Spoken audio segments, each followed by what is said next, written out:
आपको पता है when you go for the higher goal ना, आपका अगर हायर पर्सपेक्टिव है ना लाइफ का, तो आप कुछ कर पाओगे।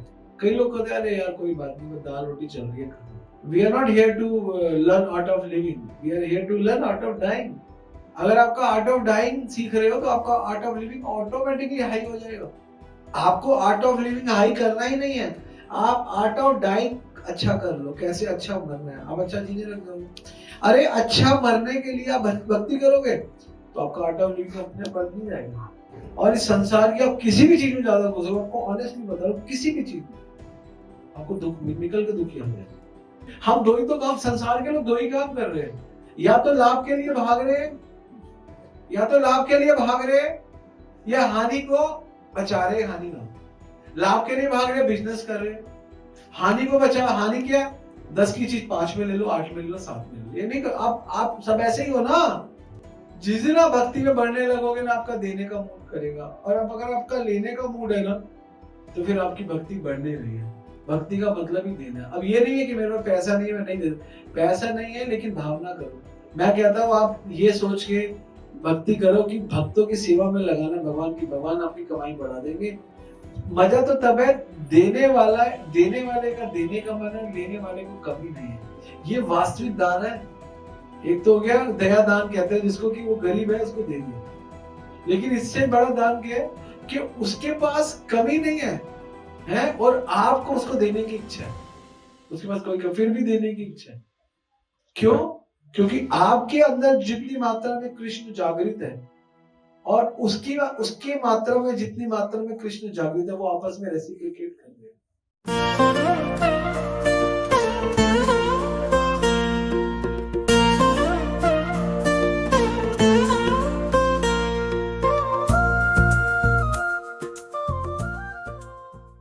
गीता मतलब ज्ञान और नाम मतलब नाम।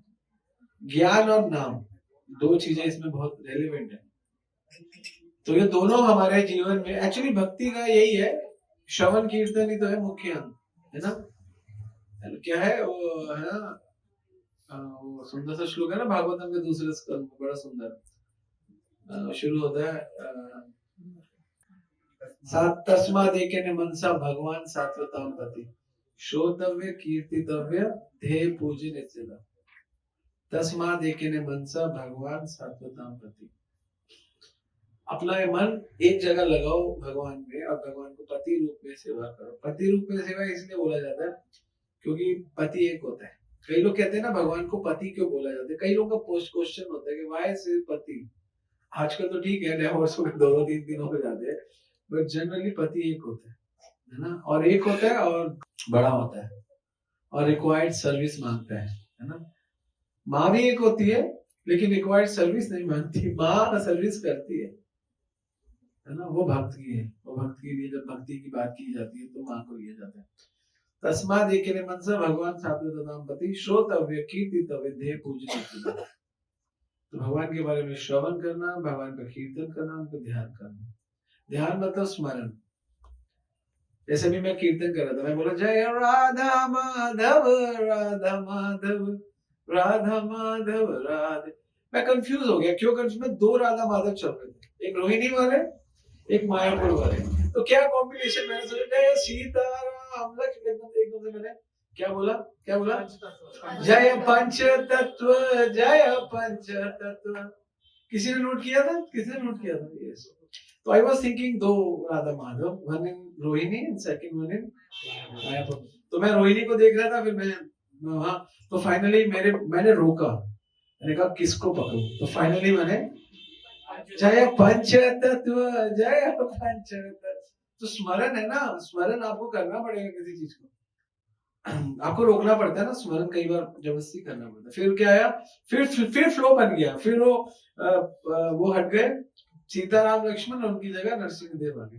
दोनों जगह पंचतत्व है, लेकिन मायापुर के पंचतत्व एक्चुअल पंचतत्व लगते हैं, रोहिणी के भी पंचतत्व है, लेकिन वो दिमाग में ला रहे थे तो रोहिणी आ गया, वो मायापुर आ गया। क्या है? पूज्य तस्माद् एकेन मनसा भगवान सात्वताम पति श्रोतव्य कीर्तितव्य ध्येय पूजन ध्येय। तो जैसा श्रवण, जैसा कीर्तन, वैसा स्मरण। अगर श्रवण अच्छा नहीं है कीर्तन अच्छा नहीं है तो स्मरण कभी नहीं होगा। श्रवण अच्छा है तो हो सकता है कीर्तन भी अच्छा हो जाए और फिर स्मरण बहुत अच्छा हो जाए। स्मरण, जिसको आप विचार कहते हो ना, विचार, हमारे मन में एक विचार आता है, वो भी स्मरण ही है एक्चुअली। जिसको जो जो विचार आते हैं, किस चीज का सबसे ज्यादा विचार आता है? वैसे खाने का। तो स्मरण आप लोगों को होता है सब चीजों का। आपको ये ऐसा नहीं है कि आपको स्मरण नहीं है।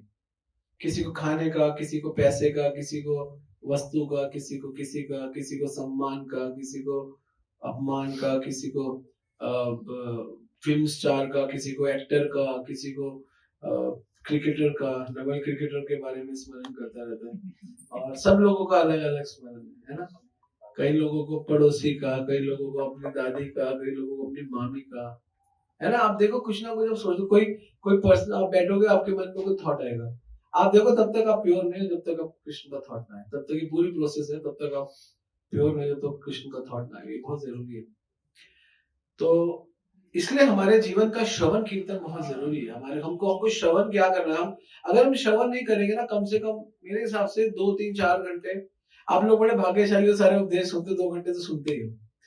तो ये है पूरा का पूरा स्मरण, जो कि श्रवण और कीर्तन जिसका आधार है। इसलिए अपना श्रवण और अपना कीर्तन जितना बढ़ाते रहोगे, बढ़ाते रहोगे, बढ़ाते रहोगे, उतना अच्छा विचार आता रहेगा, उतना अच्छा स्मरण आता रहेगा। स्मरण का आधार है श्रवण और कीर्तन। ठीक है। एक भागवतम का श्लोक है, जिस श्लोक से हमने टॉपिक लिया, गीतानी नामानी, उस श्लोक को पढ़ते हैं। भागवतम के 11वें स्कंद के दूसरे अध्याय का 39 श्लोक है, 11 to 39। उसमें बोला गया, श्रवण सुभद्राणि रथागिपाणे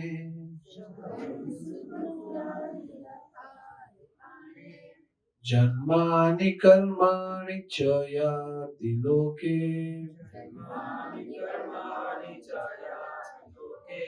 गीतानि नामानि तद अर्थकानि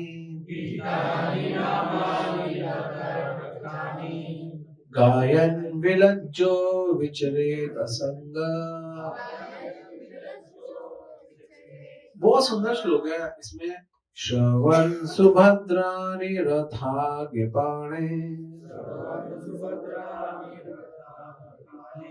जन्मानि कर्माणि च यानि लोके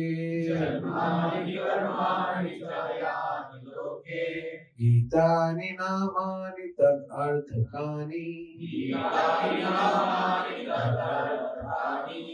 गायन विलज्जो विचरेत असंग।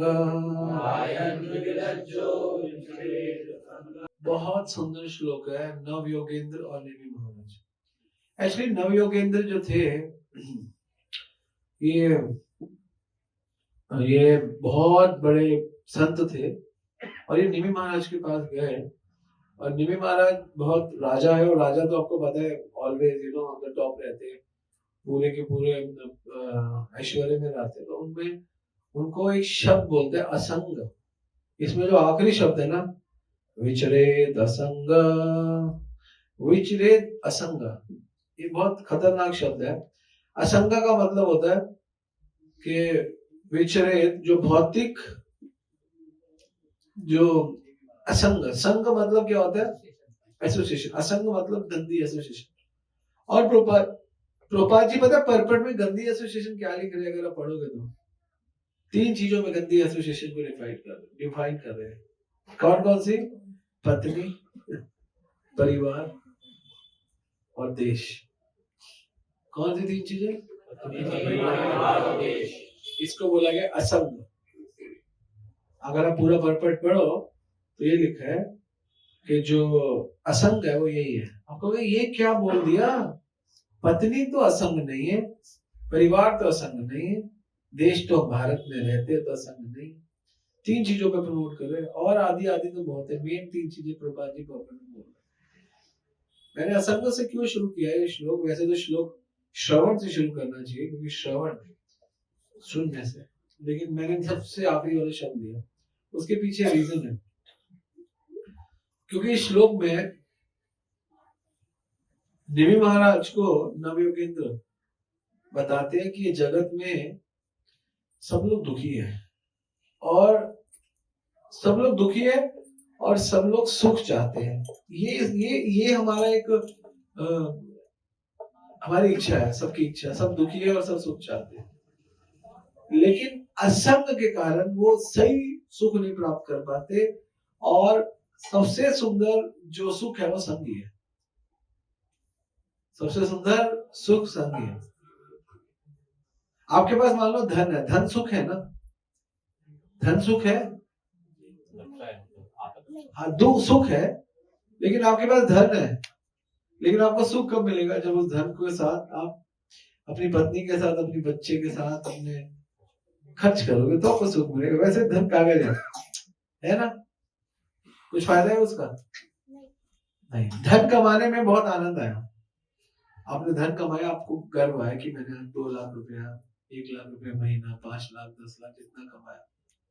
लेकिन प्रभा जी इस पेपर में बहुत सुंदर लिखते हैं कि जो बुद्धिमान लोग हैं ना, यहाँ पे लिखे जो बुद्धिमान लोग हैं, वो अपने वश में रहकर भय पर विजय प्राप्त करते हैं। किस पर? भय पर विजय प्राप्त करते हैं। तो भय क्या है? भय ये है कि वो फलाना रूप ना जाए, है ना, मेरा देश है इसका नाम खराब ना हो जाए, मेरा बच्चे परिवार है इनके लिए कुछ गलत ना हो जाए, मेरी पत्नी है, मेरा परिवार है, मेरे बच्चे हैं, मेरा ये है, मेरा वो है, ये खराब ना हो जाए, इस चीज का भय है। हम लोगों को मृत्यु का भय नहीं है। आपको पता है संसार का भय और मृत्यु के भय में फर्क है। कौन सा भय अच्छा है, संसार का भय या मृत्यु का भय? बताओ क्यों? हाँ, मृत्यु के भय होगा तो भक्ति कर लोगे। संसार का भय होता है ना, देखो ये, फिर आप भक्ति नहीं करोगे, आप प्रयास करोगे संसार में, श्रम ये भी केवल। तो मृत्यु का भय संसार के भय से बहुत अच्छा है। बुद्धिमान लोग, यहाँ पे लिख रहे, बुद्धिमान व्यक्ति अपने वश में रहकर भय पर विजय प्राप्त कर लेता है। तो जो बुद्धिमान व्यक्ति है ना वो, और इसका फायदा आगे बताते हैं प्रभुपाद जी, इसका फायदा क्या है? अगर आपको मृत्यु का भय है तो, अगर आपको मृत्यु का भय है ना, तो पत्नी, परिवार, देश जैसी भौतिक वस्तुएं त्याग करना सरल हो जाता है। आपको पता है when you go for the higher goal ना, आपका अगर हायर पर्सपेक्टिव है ना लाइफ का, तो आप कुछ कर पाओगे। कई लोग कहते हैं अरे यार कोई बात नहीं, वो दाल रोटी चल रही है, खत्म। वो आपको पता है वो दाल रोटी ही चल रही होती है। क्यों ऐसा क्यों होता है? क्योंकि वो ऊंचा सोचते नहीं है, तो इतना सोचते हैं तो उतना ही मिल जाता है। व्यक्ति सोचता है मुझे करोड़पति बनना है, वो जाके लखपति बनता है। ये जो सोचता है मुझे टाटा बिरला बनना है, वो जाके 2-3 फैक्ट्रियां लगा पाता है। क्योंकि सोचना जरूरी है। आप ऐसा देखो ना, कई ऐसे अकाउंटेंट है जिनके पास 6 सीए काम कर रहे हैं। आई नो वन और टू अकाउंटेंट, ऐसे में 1-2 अकाउंटेंटों को जानता हूँ जिनके पास 6 सीए काम कर रहे हैं। अब क्या फर्क है, सीए ने पढ़ाई करी लेकिन सीए सेटिस्फाइड है कि मेरी 1 लाख रुपए की नौकरी लग गई, लेकिन वो अकाउंटेंट सेटिस्फाइड नहीं है 10 लाख से, उसको 20 लाख कमाना है। आप समझ रहे हो? हायर पर्सपेक्टिव है जीवन का, ये करने बड़ा काम। तो इसलिए हमें भय होना चाहिए। मृत्यु का भय बहुत अच्छा है, बहुत अच्छा है, गलत नहीं है। कई लोग सोचते हैं मृत्यु का भय है, डरपोक है, तो नहीं, मृत्यु का भय ही आपको अभय देगा इस संसार। प्रभुपाद जी कहते थे what we'll have to do, we are not here to learn art of living, we are here to learn art of dying। अगर आपका आर्ट ऑफ डाइंग सीख रहे हो तो आपका art of living automatically high हो जाएगा। आपको आर्ट ऑफ लिविंग हाई करना ही नहीं है, आप आर्ट ऑफ डाइंग अच्छा कर लो। कैसे अच्छा मरना है, आप अच्छा जीने लग जाओगे। अरे अच्छा मरने के लिए आप भक्ति करोगे तो आपका आर्ट ऑफ लिविंग अपने बढ़ नहीं जाएगा। बताओ, बुद्धिमान और जो आर्ट ऑफ लिविंग के लिए जीते, आर्ट ऑफ लिविंग क्या है? अच्छा जीना, अच्छा पहनना, अच्छा खाना, अच्छा करना। उन लोगों के साथ क्या प्रॉब्लम है? क्या प्रॉब्लम है उनके साथ? बताओ। वो बुरा हो जाता है क्योंकि वो अच्छा तो मिलेगा तो खरगोश से, वो मेहनत करेगा उसको मिलेगा नहीं, वो मेहनत बहुत करेगा, आर्ट ऑफ लिविंग को इंक्रीज करेगा और अच्छा जीऊं और पैसा कमाऊं और धन कमाऊं और मेहनत करूं और मेहनत करूं और मेहनत करूं। मेहनत करने से थोड़ा मिलता है। हमसे तो कई ज्यादा मेहनत रिक्शे वाला करता है, और रिक्शे वाले से तो कई ज्यादा मेहनत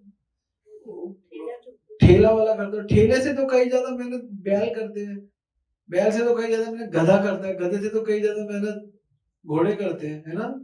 कितनी मेहनत करते, भागते रहते हैं। गधे के आगे तो गाजर लगा देते हैं, गधे के आगे गाजर, और गधा गाजर के पीछे भागे जा रहे हो, भाग भाग के तो थक जाता है। देखो थक जाता है, बैठ गया, अब उसका मालिक गाजर खिलाता है। उस मूर्ख को ये नहीं पता गाजर तो मालिक नहीं खिलाएंगे, फिर खड़ा होता है, फिर गाजर के पीछे भागता है। एक बार समझ में आ गया कि गाजर तो मेरे को भागने से नहीं मिल रही, गाजर तो बैठने से मिल रही है, लेकिन उसको ऐसा लगता है मैं भागूंगा और भाग के जब मैं थकूंगा फिर मुझे गाजर मिलेगी, फिर मैं गाजर खाऊंगा। उसको कहते हैं गधा। क्या कहते हैं? गधा। गधा सोचता है मैं भागूंगा, भाग के थकूंगा तो मुझे गाजर मिलेगी, मैं खाऊंगा। ऐसा नहीं है, ऐसा उसने सोच लिया, और ऐसा होगा भी, क्योंकि वो भी अपने मालिक के अधीन है, क्योंकि वो गधा है, और वो पूरा जीवन इस ट्रैक पे जीता है, पूरा जीवन। सेम मनुष्य पूरा जीवन इस ट्रैक पे जीते हैं, आहार निद्रा भय भय। आहार निद्रा भय भय तो समान है एक पशु के लिए, तो पशु भी करते हैं। धर्मो ही तेषाम अधिक विशेष, एक विशेष चीज है जो पशु नहीं करते, वो है धर्म। धर्मो ही तेषाम अधिक विशेष, धर्महीन पशु के समान, और वो धर्महीन पशु के समान। तो प्रभात जी यहाँ पे जो लिख रहे हैं, इसीलिए यहाँ पे एक शब्द आता है, श्रवण सुभद्राणि रथांग पाणे। श्रवण करो अपने जीवन में, और श्रवण सुभद्राणि। सुभद्राणि मतलब श्रवण से क्या मिलेगा? सुभद्र। सुभद्र का मतलब क्या होता है, कौन बताएगा? सुभद्र का मतलब शुभ। श्रवणानि सुभद्राणि रथांग पाणे। आपको शुभ सुनना पड़ेगा। किसके बारे में सुनना पड़ेगा? रथांगे पाणे। रथांगे कौन है? रथांगे रथ के, रथ पे कौन थे? हाँ, जिन्होंने चक्र को उठाया, पाणे। रथ के चक्र को जिसने उठाया, उसके बारे में श्रवण करो। क्लियर बोल दिया, कृष्ण के बारे में श्रवण करो। कितना सुंदर नाम है, रथांगे पाणे। किसी और के बारे में श्रवण नहीं करो, उनके बारे में श्रवण करो। और जन्मानि कर्माणि च यानि लोके, और उनका जन्म और उनका कर्म समझो। भगवान गीता में क्या बोलते हैं? जन्म कर्म च वेदेवम एवं यो वेति तत्वतः त्यक्त देह पुनर्जन्म नेति मामेति स्वर्ण। यहाँ पर भी वही बोल रहे हैं, जन्मानि कर्माणि च यानि लोके। इस लोक में अगर आप पैदा हो गए हो, स्पेशली इस लोक में आप पैदा हो गए हो, तो आपको भगवान के जन्म कर्म जानने पड़ेंगे, और उनके जन्म कर्म कैसे आपके पास रुकेंगे, कैसे आएंगे, उसके लिए आज का टॉपिक है गीतानि नामानि तद अर्थकानि। देखो भगवान को जानने का अर्थ क्या है? हम में से कई लोग कहते होंगे, है ना, हम भगवान को जानते हैं। नहीं नहीं, भगवान कहते हैं मेरे को अर्थ से जानो। अर्थानि, यहाँ पे लिखा ना, अर्थकानि तद अर्थकानि गीतानि और नामानि। गीतानि का मतलब क्या होता है? गीतानि का क्लियर मतलब है भगवान के बारे में सुनना, जो भगवान ने कहा है, गीता। और नामानि मतलब भगवान का नाम लेना। तो इसलिए आपको भगवान के जन्म कर्म च यानी लोक है, इस जगत में कैसे मिलेंगे, समझ में कैसे आएंगे? गीता से, भगवान के गीतों से, और दूसरा भगवान के नाम से। आपको अगर जन्मानि कर्माणि च यानी लोक है, इस लोक में भगवान के बारे में जानना है, तो दो चीजों से जान सकते हो माता जी। पहला गीता से, शास्त्र से, दूसरा नाम से। तो दो चीजें क्यों बोली? 5-4 चीजें, 6 चीजें और क्यों नहीं बोली? बस 2 ही चीजें बस। गीतानि नामानि तद अर्थकानि, इन्हीं से अर्थ निकल जाएगा। कहीं और अर्थ निकालने की जरूरत नहीं, इधर अर्थ निकाल रहे हो, उधर अर्थ निकाल रहे हो, नहीं, कहीं नहीं। अर्थ निकलता है भगवान के नाम से और भगवान की गीता से। हम लोग क्या करते हैं? अर्थ कहीं और निकालते हैं, ये अर्थ कोई और निकालते हैं। आपको पता है हमारे 4 पुरुषार्थ है, धर्म अर्थ काम मोक्ष। इन चारों का फर्क क्या क्या लाभ है चारों का। धर्म क्यों करे, धर्म इसलिए करना है ना। अर्थ क्यों करे, अर्थ इसलिए करना है। मोक्ष क्यों करे, मोक्ष इसलिए करना है। कर्म क्यों करे, धर्म अर्थ काम मोक्ष क्यों करे, इसलिए करना है। चारों चीजें इसलिए करनी है कि उन चारों में से कृष्ण को निकालना है, हमको भगवान को निकालना है, इसलिए तो करना है। पुरुषार्थ का मतलब यही अर्थ है उसमें कि उसमें से हमको निकालना है कुछ ना कुछ। लेकिन जब तक हमको गीता भागवत का ज्ञान नहीं होता तब तक हम क्या कहते हैं, तब तक हम ये बात नहीं करते कि उसमें से कुछ निकालना है। हाँ उसमें से निकालना है, लेकिन निकालते अपने हिसाब से। अर्थ पैसा निकालते है ना। कर्म मतलब काम करो, जो भी ये जगत में आया तो काम करो, है ना। धर्म धर्म यही है कि कुत्ते को दूध पिला दो, है ना, गूंगे प्यासे को पानी पिला दो, ये धर्म है, ये तो धर्म है। और ये तीनों काम ढंग से कर लो, मोक्ष मिल जाएगा। कुछ भी नहीं है, आपका कर्म भी बेकार है, आपका अर्थ भी बेकार है, आपका धर्म भी बेकार है। धर्म का वास्तविक जो मतलब है, धर्म है हमारी स्वाभाविक स्थिति। चीनी का धर्म है मिठास, नमक का धर्म है नमक नमकीन, इमली का धर्म है खटास। जीव का धर्म क्या है, जीव स्वरूप है कृष्ण नृत्य दास।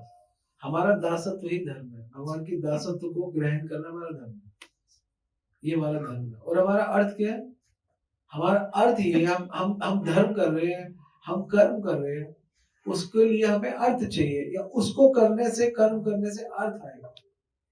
तो अर्थ क्या है, यही बता रहे हैं यहाँ पे। गीता ने नामे तर्थ अर्थ कहानी, वास्तविक अर्थ यही है भगवान का गीता। और यही हमको लेना, यही अर्थ है इस जगत में, हम लेते हैं तर्थ अर्थ कहानी। वास्तविक अर्थ यही है, यही अर्थ हमारे को बताएगा। और कर्म क्या है, कर्म ये गायन विलज्जो विचलित असंग। विलज्जो का मतलब क्या होता है पता है, विलज्जो लज्जा मतलब क्या होता है। कर्म करो विलज्जो के, बिना शर्म के भगवान के लिए। असंग विचलित असंग, शर्म मत करो लोगों के आगे भगवान के कर्म करने के लिए। हम अर्थ कुछ और समझ के बैठे गए, कर्म कुछ और समझ के बैठे हुए हैं। धर्म अर्थ काम, धर्म अर्थ काम मोक्ष, धर्म कुछ और समझ के बैठे हुए, ये तीनों चीजें गलत है। इसलिए भगवान यहाँ पे तीनों चीजों को मना कर रहे हैं। तो जो यहाँ पे जो बताया ना, श्रवण सुभद्राणी रथागे पाणे, ये लोग कौन है जो ये करते हैं, इसको इनको कहते हैं इंटेलिजेंट पीपल, बुद्धिमान लोग यही करते हैं। ठीक है ना, नाम आदि नाम लेते हैं। और क्यों लेते हैं, ऐसा क्यों करते हैं, क्योंकि वो जानते हैं यहाँ पे सब कुछ बेकार है। एक्चुअली ना हमारे जो जितने भी संत लोग हैं ना, हमारे साधु लोग हैं, जो हमारे आचार्य हैं, उन्होंने रिसर्च कर ली। क्या कर ली, महाराज एक बार मुझे अशोक विहार में मिले, 2014-15 की बात है। तो महाराज ने मुझे लाडले के घर में ऊपर बोला, ये जगत निरानंद है। क्या है, आज मुझे याद है, निरानंद है, इसमें कोई आनंद नहीं है। कई यंग लोग, उसमें यंग था मैं, मतलब आज से 10-11 साल पहले थोड़े यंग थे, क्योंकि 35 के लपेटे में थे। तो महाराज बोलते थे कि जो लोग यंग है ना, वो समझते हैं जगत में बहुत मजा है, यंग लोग, और वो सोचते हैं अभी हम बहुत कर सकते हैं। लेकिन 10-20 साल बाद जब हम बूढ़े हो जाते, जब हमारा एज आने लगता है, when we are near by 50-55, तो ना करने की शक्ति रहती है, ना भोगने की शक्ति रहती है। दोनों शक्तियां हमसे ले ली जाती है। और हम आज से 20 साल पहले, 25 साल पहले यही सोच के कर रहे थे कि हम अपना भविष्य बना रहे। एक्चुअली मैं आपको बताऊं, जो लोग भक्ति नहीं कर रहे वो अपना भविष्य बिगाड़ रहे, बना नहीं रहे। क्या बोल रहा हूं मैं, जो लोग भक्ति नहीं कर रहे अपना भविष्य बिगाड़ रहे। क्योंकि भविष्य जो है उसमें आप क्या सुधारना चाहते हो, भविष्य क्या चाहते हो, भविष्य चाहते हो कि सब सुखी रहे, हमारा सब कुछ अच्छा चलता रहे। क्यों अच्छा चलता रहे, सुख मिलेगा। लेकिन आप ये क्यों नहीं सोचते जब आप बूढ़े हो जाओगे तो एक नेचर आपको कुछ प्रॉब्लम देगा, आपको शरीर में प्रॉब्लम देगा, तो आप कैसे सुखी रहोगे?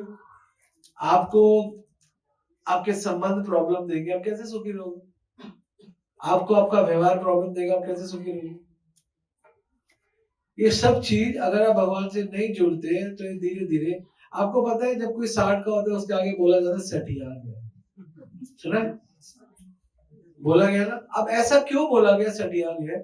वो जितना मर्जी कोशिश कर ले 60-65 साल का व्यक्ति खुश रहने के लिए, लेकिन उसका माइंड जो है ना वो हमेशा ऐसा रहेगा, उसको कुछ सुख नहीं मिलेगा, क्योंकि हम सारा सुख शरीर से अनुभव करते हैं और शरीर ही हमारा डिस्ट्रॉयड हो जाएगा तो सुख कहां से लगेगा? मन तो करेगा। जो 25 साल का बच्चा पिज्जा खाता था, वाह चकाक चकाक चकाक चकाक चकाक, 35 तक थोड़ा पिज्जा खा, 45 में भी मन करेगा पिज्जा खाने का, मन तो 25 से चल रहा है, अब 45 में ये सपोर्ट नहीं करेगा पेट, है ना, सपोर्ट नहीं करेगा। एक डिवोटी थे, मैं नाम नहीं लूंगा, शायद आपने कोई जानते ना, आप नहीं जानते। वो क्या करता था, थोड़े से हमसे मुझसे 5-7 साल बड़े थे, 8-10 साल बड़े होंगे, अभी भी है, वंडरफुल डिवोटी, बहुत कॉमेडी डिवोटी है, हमारे गॉड मदर है। क्या करते थे, पिज्जा लेते थे, पिज्जा पिज्जा का मेरे सामने ले लिया, पेट खराब था, एक पीस खा लिया, कह रहे कौन बंद कर रहे हैं, कह रहे थोड़ा पेट खराब है और वृंदावन में हूँ अभी, पेट थोड़ा अपसेट है, तो पिज्जा खा लिया पूरा। मैंने कहा कर अंदर नहीं लेकर फिर फेंक दिया। मैंने ये क्या किया? कह रहे जीवन को टेस्ट देते। मैंने है ऐसा भी होता है? मैंने पूरा यहाँ तक आया, अंदर नहीं, यहाँ से फिर थ्रो।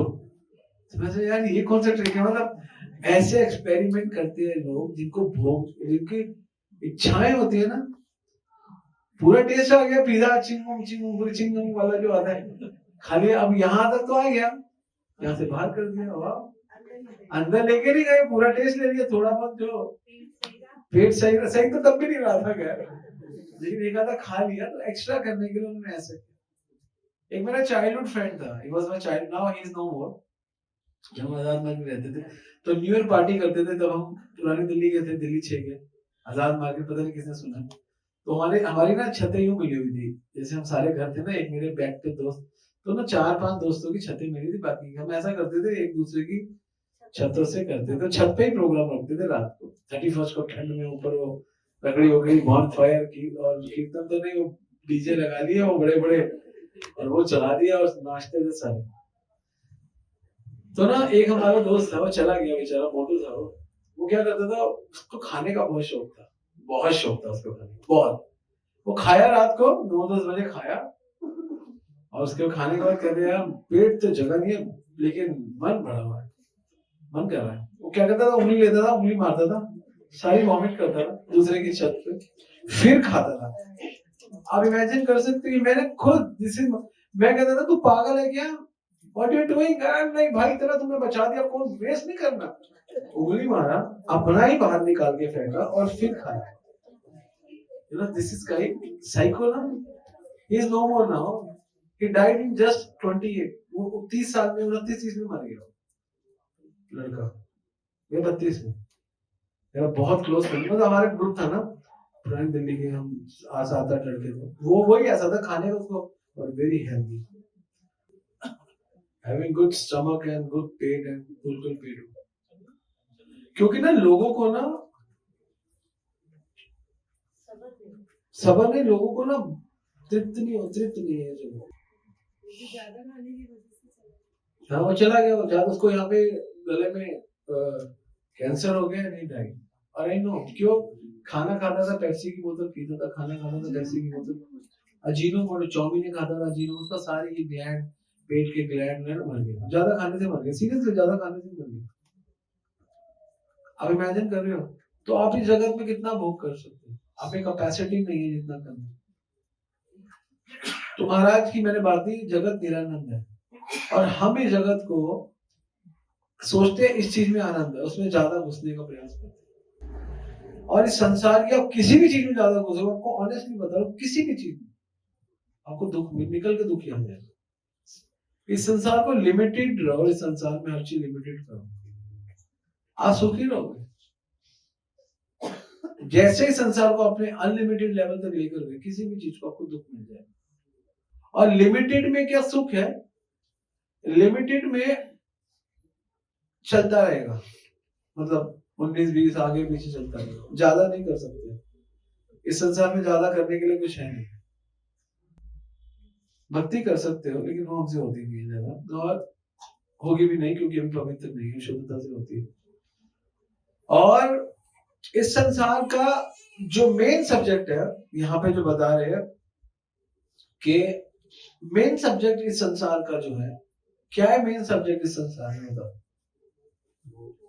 ये भोग है, ऑब्वियसली भोग है, लेकिन फिर भी थोड़ा ठीक ठाक बताओ इस संसार का मेन सब्जेक्ट। इस संसार का मेन सब्जेक्ट है लाभ और हानि, सुख और दुख, द्वंद। मेन सब्जेक्ट इस संसार का ये है। और ये लाभ और हानि जो है ना, ये सब इकोनॉमिक्स है, हमारे लाइफ का इकोनॉमिक्स है।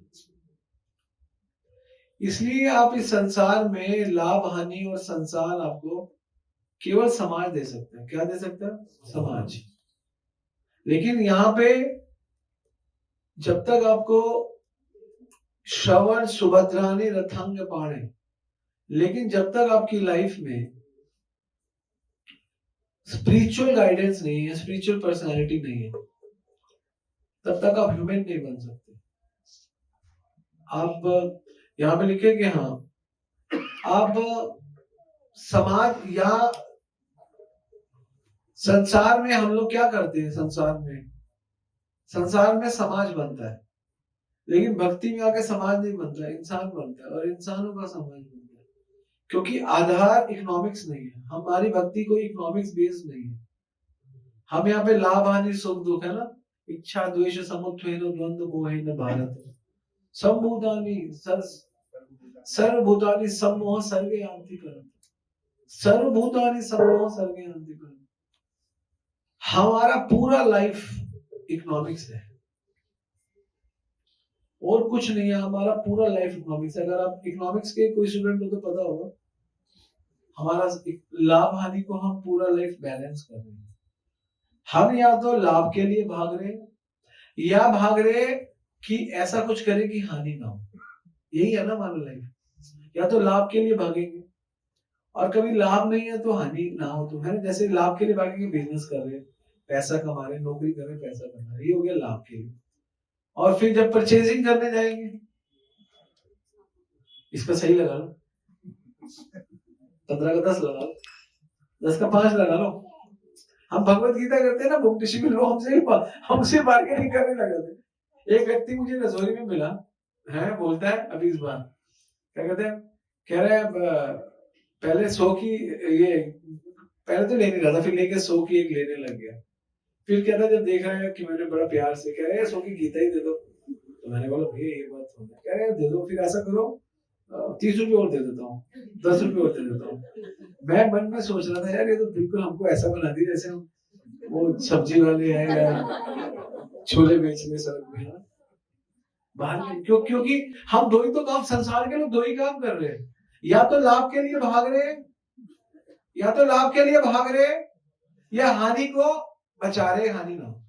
लाभ के लिए भाग रहे, बिजनेस कर रहे, हानि को बचा, हानि क्या, 10 की चीज 5 में ले लो, 8 में ले लो, 7 में ले लो। ये नहीं, आप सब ऐसे ही हो ना, ऐसे ही तो करते हो, कौन है ऐसा नहीं करते, यही करते हो। लाभ के लिए भाग रहे हो और हानि बचा रहे हो, इसको कहते हैं इकोनॉमिक्स लाइफ। तो सारे लोग इकोनॉमिकल जी रहे हैं, है ना, इकोनॉमिकल लाइफ है सबकी, स्पिरिचुअल लाइफ नहीं है। और स्पिरिचुअल लाइफ क्या होती है बताओ, उसमें क्या लाभ हानि नहीं होता, है ना। क्या होता है स्पिरिचुअल लाइफ में? अब स्पिरिचुअल लाइफ में क्या है, यहाँ पे बताया गया है, गीतानी नामानी तद अर्थ कहानी। फाइनली अर्थ के लिए भागते हैं, और फाइनली अर्थ है भगवान का कथाएं सुनना, भगवान का कीर्तन सुनना। फाइनली सबसे बड़ा अर्थ तो यही है, हम लोग उस अर्थ के लिए भागते हैं। 99.99% लोग जो है वो इकोनॉमिकल लाइफ है, लाभ हानि, हानि लाभ, लाभ हानि, हानि लाभ, यही करते हैं। और कुछ परसेंटेज उसमें से निकल के स्पिरिचुअल जीवन जीते हैं। और स्पिरिचुअल जीवन में क्या होता है बताओ, स्पिरिचुअल जीवन और इकोनॉमिकल जीवन में क्या फर्क है? आपको स्पिरिचुअल जीवन में क्या लगेगा, जैसे आप अभी क्या रोज क्या छोड़ रहे हो, 2 रुपए या 5 रुपए बचा रहे हो। अब आप जब स्पिरिचुअल जीवन में आते हो तो क्या करते हो, ये लो प्रभु जी 20 रुपए की पानी की बोतल, ये लो आपके लिए परांठा परांठा, ये लो आपके लिए पट्टी, ये लो आपके लिए क्या क्या हो गया, किसी के लिए गुलाब जामुन, ये कुछ भी। अब आपका इकोनॉमिकल, आप सोच रहे हो, who is thinking about economical life? अब इकोनॉमिक्स बिगड़ गई, that is called spiritual life. अब यहाँ पे क्या है, अब ऐसा क्यों हो रहा है, ऐसा क्यों हो रहा है? अभी तक इकोनॉमिकल लाइफ थी, लाभ और हानि, पैसा कमाना है, आ जाओ, सुबह जाना है दुकान पे, रात को आना है, पैसा कमाना है, और फिर संडे हुआ या मंडे हुआ या सैटरडे छुट्टी हुई तो अब क्या करना है, अब हानि ना हो। 6 दिन तो लाभ हो और 1 दिन हानि ना हो। परचेजिंग पे गए, यहाँ पे 10 रुपए बचा है, यहाँ पे 20 रुपए बचा है, यहाँ पे 50 रुपए बचा है, यहाँ पे 100 रुपए बचा है, तो वहां पर भी हानि बचाना और लाभ कमाना, that is called economical life. और जब हानि होने दो, उसको लाभ होने दो, अपने आप को हानि होने दो, अपने धन की हानि होने दो, और भगवान के भक्तों की, भगवान का लाभ होने दो, that is called spiritual life. This is different between economical life and, और कौन सी लाइफ में ज्यादा मजा है बता, स्पिरिचुअल लाइफ। और इकोनॉमिकल लाइफ में मजा है नहीं। इसीलिए यहाँ पे जब तक हम भगवान की गीता को, भगवान के भागवत को, भगवान के नाम को नहीं समझेंगे तो हम लोग इकोनॉमिकल रहेंगे। और देखो, क्योंकि हम बहुत टाइम इकोनॉमिकल लाइफ जीते और नॉलेज नहीं लेते हम बहुत लोग, तो हम स्पिरिचुअल लाइफ में भी मजा नहीं ले पाते। आपको पता है स्पिरिचुअलिटी में कौन मजा लेता है? स्पिरिचुअल लाइफ में आप भक्ति में आ जाओ, उसका मजा नहीं है। भक्ति में मजा कौन लेता है? जो भक्तों को ऐश कराता, ऐश नहीं करता, जो भक्तों को ऐश करता है वो भक्ति के मजे लेता है। अब माने वाला नहीं, तो सही करो गलत करो, कौन मेरी बात से एग्री है? यस। जब भक्तों को ऐश कराया जाए ना, उसमें जो मजा है ना, वो स्पिरिचुअल है। अगर आप फिर भक्ति में आके अपना ही मजा करोगे ना, तो फिर आपकी भक्ति में इकोनॉमिकल लाइफ चलती है, समझ रहे हो? और इसमें फिर मजा नहीं है। हमने उपदेश में ये तो बांध दिया सबको टाइट करके, है ना, स्पिरिचुअल लाइफ जीना सिखाया, दैट इज स्पिरिचुअल लाइफ, है ना। वैष्णव जन तो तेने कहिए, पीर पराई जाने दे, पर दुखे उपकार करे जो, मन अभिमान नाने दे। वैष्णव जन तो तेने कहिए, पीर पराई। तो ये स्पिरिचुअल लाइफ जीने के लिए हमको करना क्या है? फिर हमको स्पिरिचुअलाइज होना है। जिस दिन आप भक्ति में बढ़ने लगोगे ना, आपका देने का मूड करेगा, और अब अगर आपका लेने का मूड है ना, तो फिर आपकी भक्ति बढ़ने रही है। भक्ति का मतलब ही देना। अब ये नहीं है कि मेरे पास पैसा नहीं है मैं नहीं दे, पैसा नहीं है लेकिन भावना करो। मैं कहता हूँ आप ये सोच के भक्ति करो कि भक्तों की सेवा में लगाना भगवान की, भगवान आपकी कमाई बढ़ा देंगे। आपको ऑनेस्टली बता रहा हूँ, अनुभव से बता रहा हूँ। आप सोचो कि I serve my guru, I serve my dear one, whatever, my Prabhu, my friend who's in devotion, Krishna will give you money. आप कोशिश करके देखो, आप ऐसा सोच के देखो, आपको आपका बदलने लगेगा। देने का मतलब ही प्रेम है और लेने का मतलब ही मोह है। तो हम लोग इकोनॉमिकल लाइफ में जीते हैं। इकोनॉमिकल लाइफ इसलिए भगवान बोल रहे हैं ना यहाँ पे, जन्मानि कर्माणि च यानि लोके, इस लोक में मेरा जन्म मेरा कर्म। और भगवान का पूरा जीवन देखो, भगवान बचपन से लेके भगवान जब तक इस धरातल पे, भगवान ने केवल दिया, कहीं नहीं लिया। आप बताओ कहाँ लिया? जो देने के लिए आए भगवान को, कौन आए भगवान को? वो आए दुर्योधन, दुर्योधन देने आए।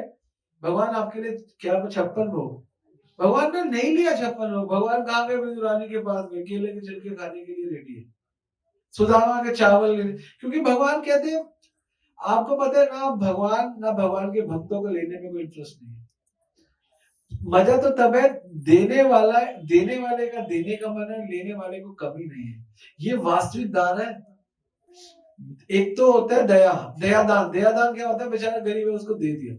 एक तो हो गया दया दान कहते हैं जिसको, कि वो गरीब है उसको दे दिया, लेकिन इससे बड़ा दान क्या है कि उसके पास कमी नहीं है और आपको उसको देने की इच्छा है, उसके पास कोई फिर भी देने की इच्छा है। क्यों? क्योंकि आपके अंदर जितनी मात्रा में कृष्ण जागृत है और उसकी मात्रा में जितनी मात्रा में कृष्ण जागृत है वो आपस में रेसिप्रोकेट कर रहे हैं। भगवान बोलते हैं ना, सर्वस्य चाहं मृत सन्निविष्टो बसमति ज्ञानम। तो इसलिए जब तक आप भगवान के भक्त नहीं बनोगे, जब तक आप भगवान की भक्ति में प्रगति नहीं करोगे, निमि महाराज नवयोग के अंदर निमि महाराज को यही बता रहे कि जब तक हमारा गायन विलज्जो, ये गायन विलज्जो बहुत जरूरी शब्द है। गायन विलज्जो मतलब शर्म क्या करनी है जगत में, क्या लज्जा करनी है हमको? गायन भगवान का गुणगान करो, लज्जा क्या करनी है? मुझे याद है जब मैं बहुत बहुत नया आया था ना, पहली एक दो बार धोती पहनी थी, मैंने गाड़ी मेरे घर के बाहर खड़ी होती थी, तो मैं जानवर कहते देख कोई गली में ऊपर नीचे देख कर क्यों, और दरवाजा खोल दे, क्योंकि मुझे स्पीड से भागना था गाड़ी में। डिस्टेंस इतना था जितना मैं और इतना इतना होगा मेरे घर से, मेरी गाड़ी खड़ी, किसी ने देखा मेरे घर और मेरी गाड़ी में कितना डिस्टेंस है, कितना है? मुश्किल से इतना होगा जितना यहाँ से गेट भी नहीं, यहाँ से लेके जहां तक प्रभु जी बैठे यहाँ तक, बस इतना डिस्टेंस में देखते तो देख, क्योंकि कितनी लज्जा थी हमारे अंदर, क्या लज्जा थी हमारे अंदर, क्या थी लज्जा। हम सोचते थे ये जो भक्ति हम कर रहे ये इससे तो बहुत अच्छा ये लोग कर रहे हैं ऊपर वाले, हम तो कर रहे हैं क्योंकि हमको थोड़ा ज्ञान हो गया, भगवान बड़े, लेकिन बड़ा माना थोड़ा ना। अब देखो, अब मैं बच्चों के साथ बैडमिंटन खेल रहा था गली में, नवल कह रहा पापा बैठ, सब लोग आ रहे होते, कोई शर्म ही नहीं। अब क्या, अब विलज्जा हो गई, अब कोई शर्म नहीं है, धोती है या कोई फर्क नहीं। क्यों नहीं है शर्म, क्यों नहीं है शर्म, क्यों नहीं है? क्योंकि अब इकोनॉमिकल भक्ति छोड़ के स्पिरिचुअलाइज होना पड़ेगा, स्पिरिचुअल, इसलिए हमको शर्म रहती है। तो इसलिए हमको ये समझना पड़ेगा गीतानी ना मानी, इसलिए भगवान का गीत गाना पड़ेगा, भगवान का नाम लेना पड़ेगा। तो यही है, हम लोगों को इकोनॉमिकल लाइफ में इकोनॉमिकल भक्ति नहीं करनी। हम लोग क्या करते हैं जब हम इकोनॉमिकल भक्ति करते हैं, अच्छा आप कैसे रिकॉग्नाइज करोगे डिवोटी इकोनॉमिकल भक्ति कर रहा है? बताओ। पैसा तो छोड़ो, सबके पास होता है, थोड़ा बहुत तो कंजूस होते ही है। इकोनॉमिकल भक्ति कर रहे हैं और बढ़िया भक्ति कर रहे हैं, कैसे पहचानोगे? स्वभाव ठीक है, लेकिन कोई एक दो कारण, एक मुझे कोई प्रैक्टिकल रीजन बताओ। इकोनॉमिकल डिवोशन, देने का भाव तो सब में आता है, लेकिन थोड़ा होता है, कम होता है, फिर भी लेने वाला तो हो गया, वो तो 100% इकोनॉमिकल है, पुश करता हूँ, वंडरफुल। और कोई प्रैक्टिकल? हाँ, ये बहुत अच्छा आंसर है, स्वार्थ कम हो जाएगा। इस जगत में ना स्वार्थ बहुत है, स्वार्थ कम हो जाएगा, ये गुड आंसर और रिलेटिवली बहुत अच्छा आंसर। और बताओ।